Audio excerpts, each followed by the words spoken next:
Okay. We now have the continuation of our ongoing fiscal year 2016 budget presentations. Yes, thank you, Dr. Cohen. As you noted, this is a continuation of our discussion on the 2016 fiscal year budget. We have two presentations this evening. The first will be by Ms. Sharon Weber-Oleszkiewicz, Director of Special Education, and she will be reviewing the special education proposed budget for next year.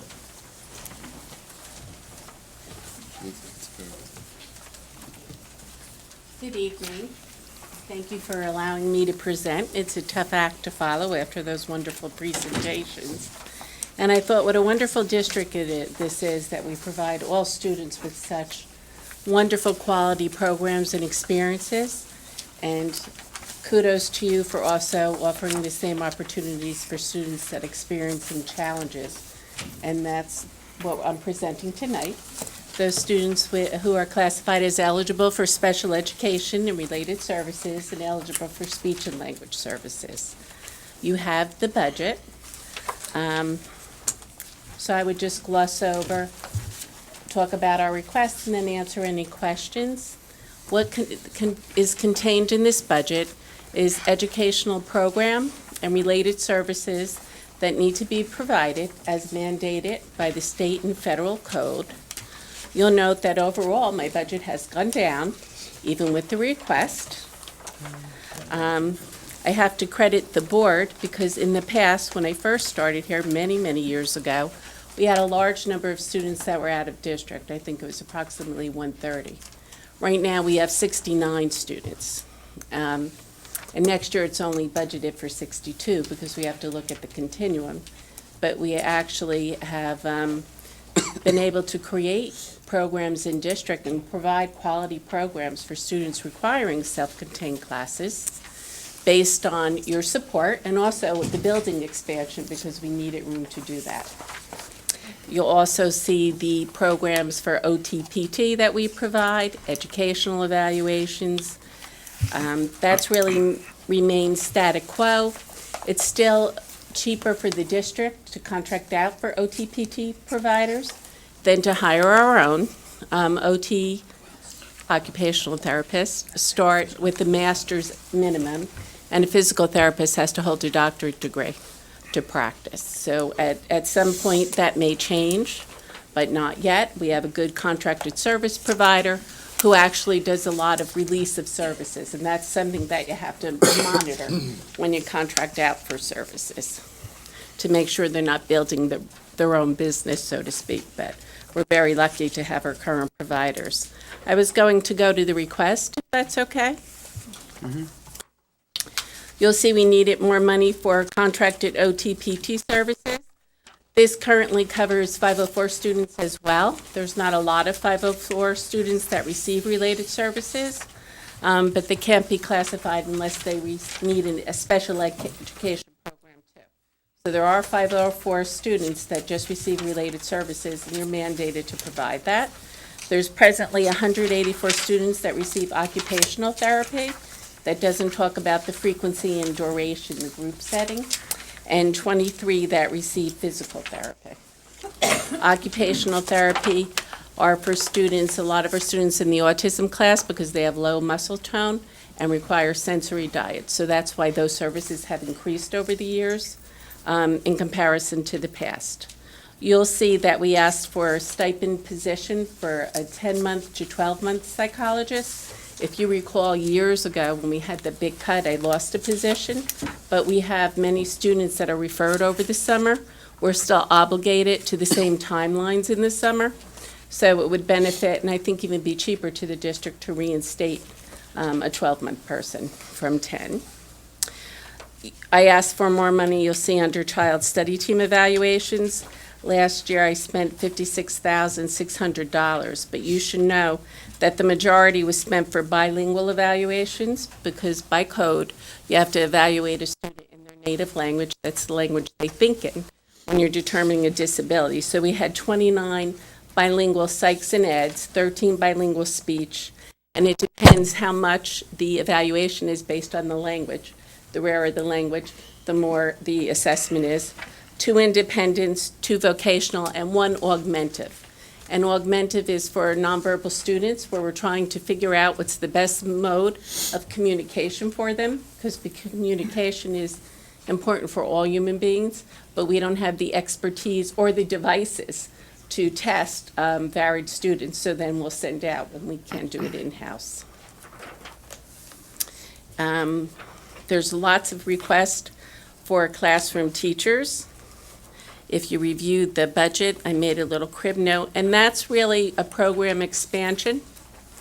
So, for example, we have our preschool program.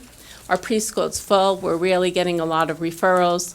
We also use community services as a preschool program, but we still need for an additional 2 sections of a general ed preschool that we could mainstream general ed and students classified with preschool children with disability in the class.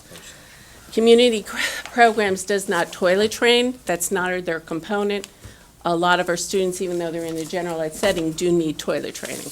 So they need that specialized kind of program with the dual certified teacher. We have asked for a LLD self-contained class at Hammershaw. Normally, we were tracking those students in low track English and math, and then mixing with the special ed population for science and social studies. But we're finding students with more significant challenges, because those are the students in the self-contained class, are having difficulty dealing with all the different personalities of the teachers. The teachers are addressing them well, but they're having difficulty doing all those transitions. So that's why you see the new requests there. There's a request for a BD teacher. As you know, we have a BD self-contained class, primary grades, K through 2. It's been very successful in addressing the students' needs in district, but some of those students are growing older, and we need an intermediate program, 3, 4, 5, if you want to sustain in district, where I think they should be. An MD teacher at the high school. Currently, our 3 MD classes are filled. We're having more students move up the ranks, and we need a different type of program, because right now, a lot of the students in the MD class, we put them at job sites. The students coming up have more needs right now, so we have to do a more pre-vocationally based, more of a contained program before we put them out on a job site in the school and teach them the skills. And the point is, everybody can learn skills and go out into different jobs or opportunities as adults, as long as we're providing them with the appropriate program to prepare for that. So that's the goal. We also asked for an autism class for Churchill. We have 3 at Hammershaw. Some of the students are moving up. We need a 3rd class. So that was the bulk of the request. After we do these expansions, I think for another year, you will see the request for all the expansions of instructional positions. So we're asking for your support on that. So, I have a question. If I Okay, may, please. to supplement some of what Sharon reviewed, in terms of the overall budget, I think there are a few things that are important to note. First off, Sharon and her department has really done an exemplary job in maintaining a well-structured program and really working to bring students back into district. So there's been a substantive decrease in our out-of-district tuition costs over the years. When we look at what our projections are for next year, we're seeing a 14.4% reduction at this point in time in our tuition costs from current year to next year. That equates to a little over $500,000. Overall in the program, without considering the requests that are being proposed, the overall budget in Sharon's area is looking at about a 14.9% decrease, which equates to about $890,000. So while there are a number of requests in terms of staff to help expand program in the district to service the students as we're required to do, the savings resultant out of the base budget that Sharon has will more than cover those requests. So I think that's a very important note to keep in mind. So we're not talking about really this budget growing It's a shifting of resources into other areas in order to provide services to students. So that is why they're listed as pending requests at this point. But now, if we were to approve of the requests, is the bottom line still less than what it was previously? Yes. So Okay. and we are still going through the process of reviewing budget and development. So as these presentations are coming to the board, we're still in the back working up the data and analyzing. So if we were to just look at this budget and take what the base was and approve all the requests, presuming that they were all to be moved into the regular portion of the budget, there would still be approximately $185,000 reduction in that area. And that's without cutting program. That's Right. simply as really a major piece of that coming out of the fact that students have aged out of program and out of district placements, been brought back into district. Those numbers will change. We don't have certified tuitions from the out-of-district placements as yet. So the data is still fluid, but I don't anticipate those numbers changing substantively. So we're in a good place. Mrs. Chu? Just a question, because I'm still relatively new to the process and the format. So there's a section for tentatively approved budget. I think you've answered this before, but remind me, tentatively approved budget, which are requests, versus the pending requests, which are requests. How do we differentiate these two? Because when I look at budget pending requests, for example, when you talked about, 3 classes in Churchill moving up and needing, or Hammersholt moving up to Churchill, that's like, you need it. You can't not do it because you wouldn't have sufficient capacity. So why would that be impending if you have to, right? So I just want to understand the difference in these two sections. There are two components to each of the reports that you see. Actually, in the reports that are presented overall, the board generally receives 3 components. One is looking at the 3-year comparative data on those respective areas. The second is the tentatively approved budget. And the district budgets from what I call a modified zero base. We don't start from ground zero and build up because we know we have expenditures that are pretty much going to be recurring from one year to the next. So in that regard, our budget managers throughout the district are provided with an allocation with which they are required to provide certain basic services. So that's the tentatively approved budget. The requests that are pending are simply that. Those are additional items that were not part of the base that need to be reviewed on a case-by-case basis. And as we compile the totality of the budget, and remember, we're talking about a very large corporation-type situation here. We have a budget that's roughly $140 million, and there are a lot of needs to have to balance.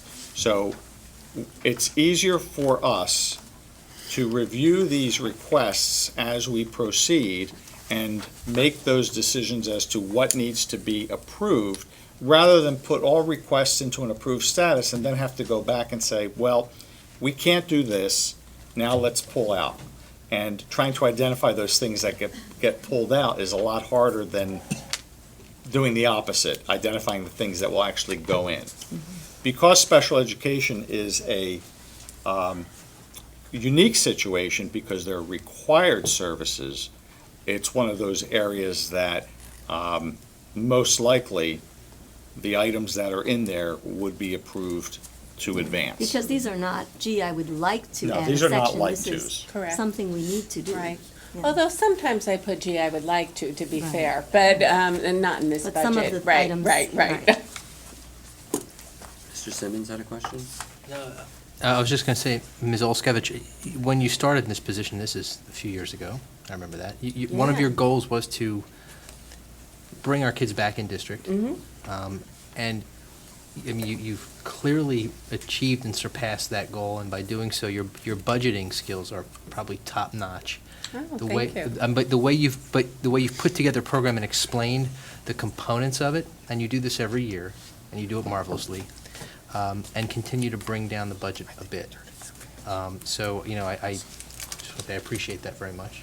Thank you, Mr. Simmons. But as I said, I could not have done that without the support of the board and the room, because I know there's just a neighboring school district, the director has the same dilemma, and the board, even though it does cost more money to go out of district, is insisting that they do so.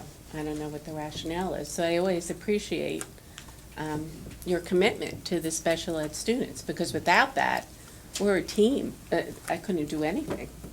But thank you. Mrs. Becker?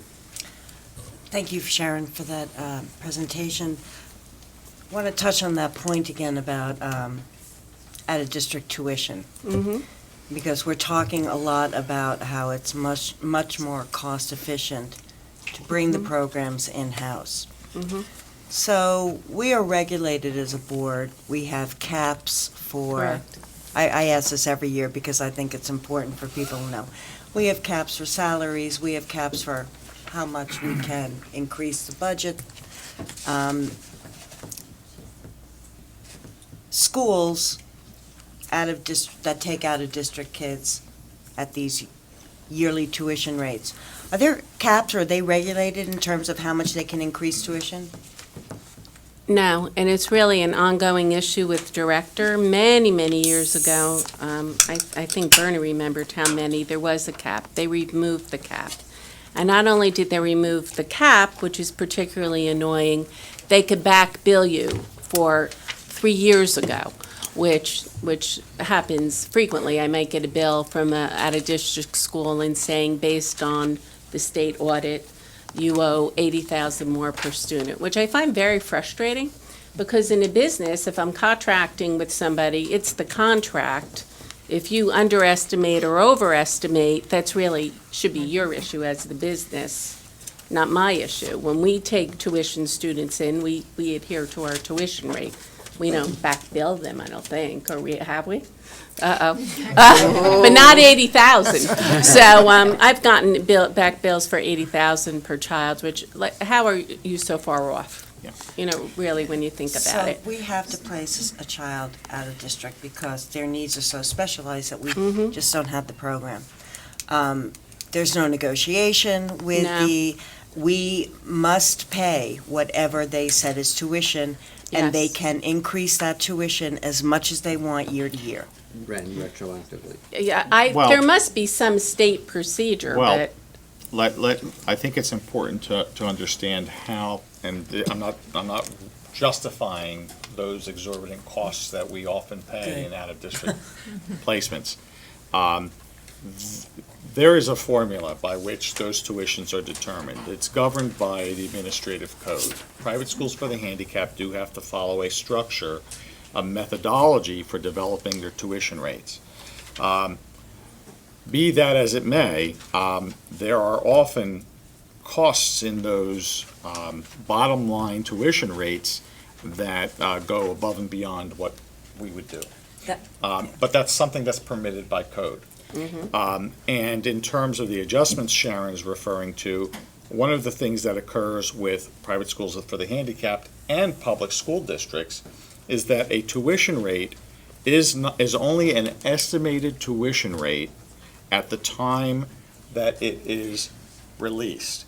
It doesn't become a final tuition rate until after audit. And at that time, the Department of Education certifies what the actual tuition is and provides for the entities to be able to make adjustments, either credits or back billings.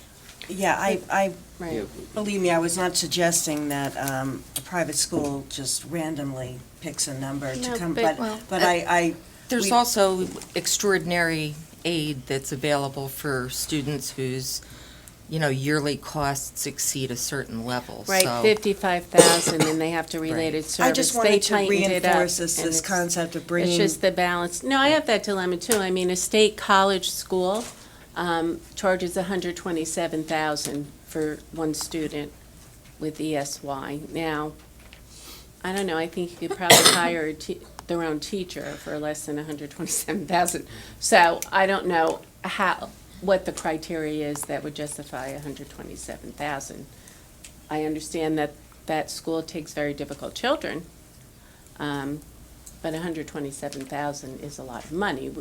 You know, we try to place least restrictively because that's the code if we don't have the program, and thank goodness we have a lot of options here, but there will always be students that require out. You're supposed to look to another public school first, then county, like Middlesex Regional, Mercer, before you go to the private schools. But, you know, it's hard to get into, and certain schools, a public school has to take all children, but each of these existing schools could be very specialized and not take Again, your just student, wanted to right. reinforce the importance of being able to create more programs in district, justifying your, you know, your requests for additional staff and everything, because it does save us It so does. much money. And you know, beyond that, our parents that have students housed in Want them district and here. have sick, they want them there. They Yeah. love going to the food store want them and here, having someone come up and say hello, because you lose that connection to your community Yeah. when you're sent out. It's wonderful that they're invited to birthday parties and the outings at the school. I mean, they're a member of the community. They're probably Absolutely. going to grow up here. Hopefully, they'll be able to find employment here. And Go to it's school nice here. to be a member. Yep.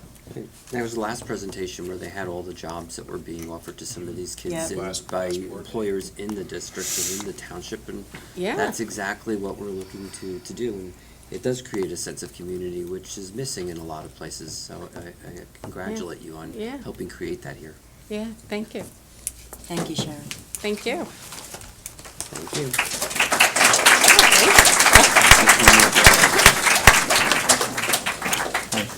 We have a presentation this evening then from athletics.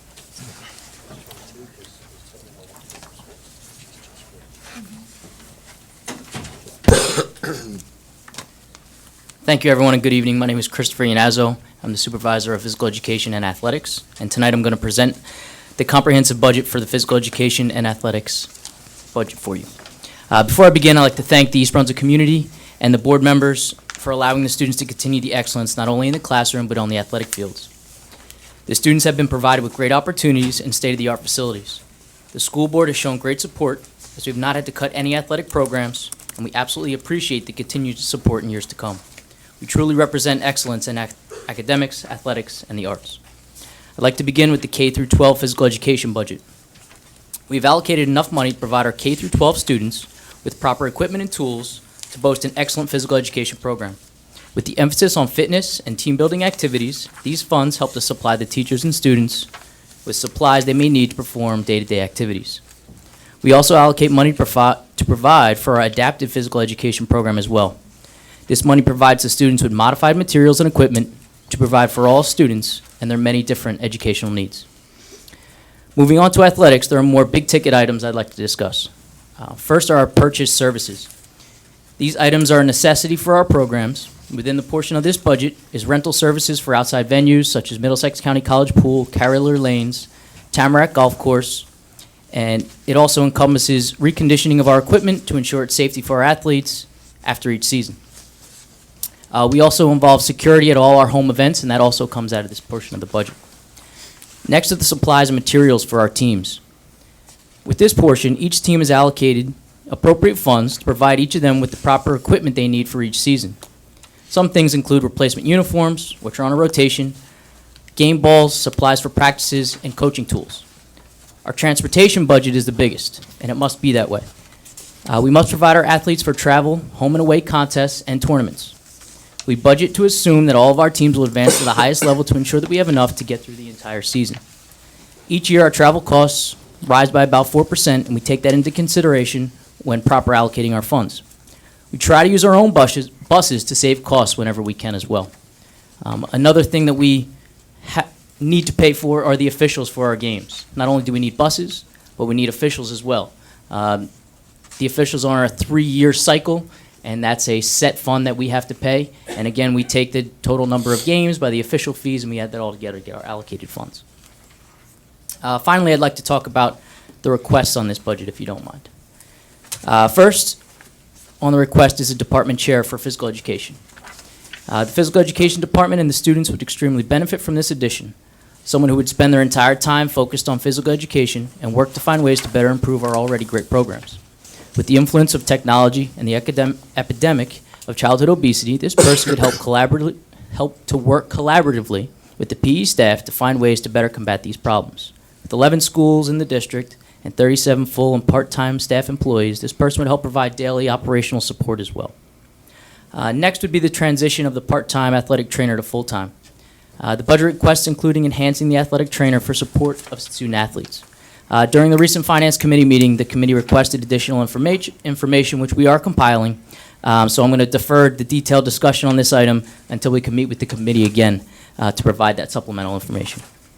Moving ahead, we're looking to move our assistant golf coach to become the head girls coach. When this position was started, it was to provide students with more opportunity to play.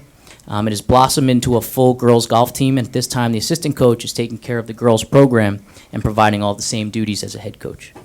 We're also looking to provide the track team with an additional 10 hurdles, the field hockey team with replacement goals, the soccer team with the new replacement nets, football uniform pants to match the originals, 8th grade boys and girls soccer uniform replacements, boys volleyball uniform replacements, and finally another AED for coaches to bring to non-educational off-site events for safety for our athletes.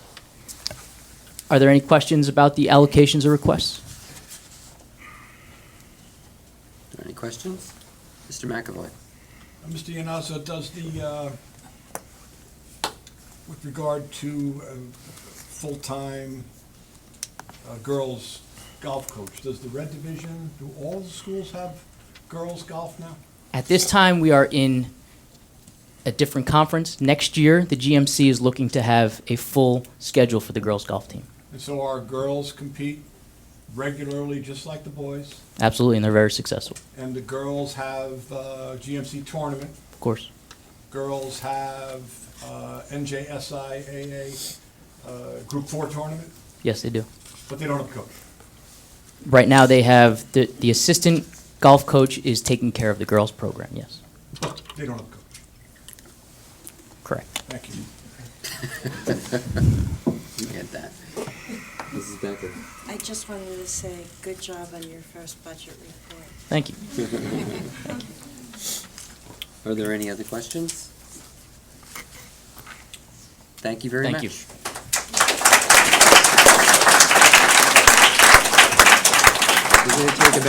We're going to take a 5-minute break now and resume with the good of the cause.